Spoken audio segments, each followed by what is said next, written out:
laisse-moi juste te parler de ces deux mots.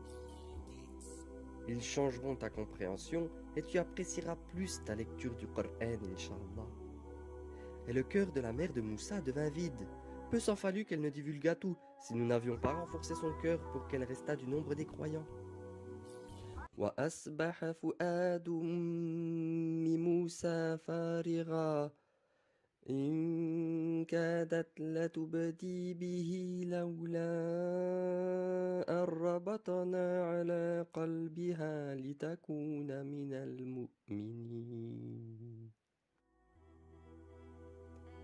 Dans nos traductions françaises, le mot fouad et qalb sont traduits par le mot cœur. Pourtant, ce sont deux mots différents en arabe.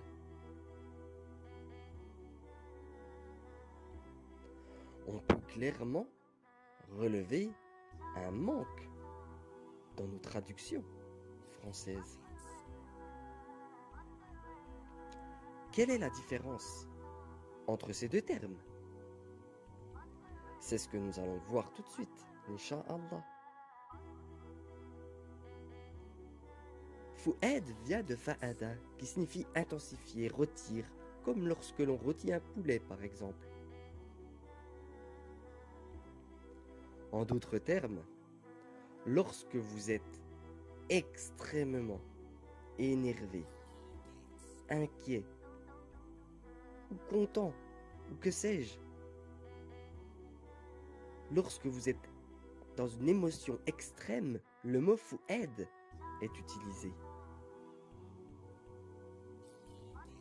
Signifiant donc le cœur, mais le cœur lorsqu'il est dans un état, dans une émotion extrême. Maintenant, le mot qalb, lui, est utilisé pour caractériser le cœur changeant, le cœur qui bat et change constamment. Il se gonfle, il se remplit de sang, il change. C'est qalb. Et le cœur fouad de la mère de Moussa devint vide.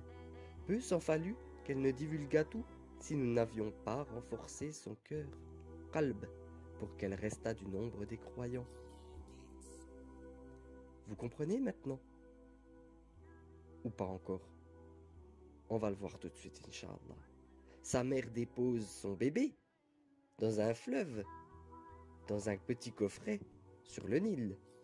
Son cœur fouad est dans un état de tristesse intense et de peur extrême. D'ailleurs, peu s'en fallut pour qu'elle ne dévoile tout. N'est-ce pas? C'est pourquoi Allah renforça son cœur, qalb, pour qu'elle s'apaise. Il fallait que son cœur soit en mode qalb, pas fouad, sinon elle n'aurait pas pu supporter. Si Allah avait laissé son cœur en fouad, elle n'aurait pas pu tenir. Il devait changer d'état.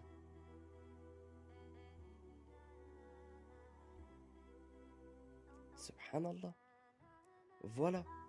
Voilà une petite nuance, voilà un mot, un simple mot en arabe, ce qu'il renferme.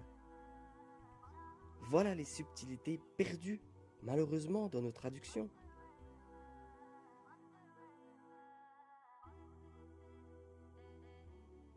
Enfin, on conclura donc sur un conseil pratique que vous pourrez à présent utiliser dans votre lecture, Inch'Allah.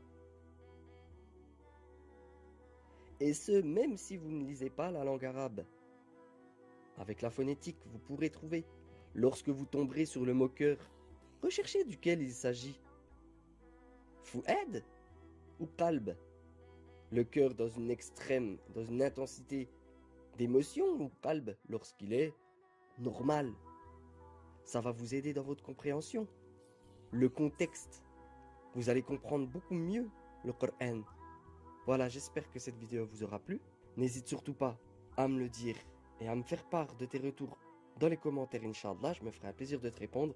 Et si vous voulez plus de vidéos aussi, dites-le moi. N'oubliez pas d'invoquer, d'aimer, de partager. Et on se dit à la prochaine vidéo, Inch'Allah.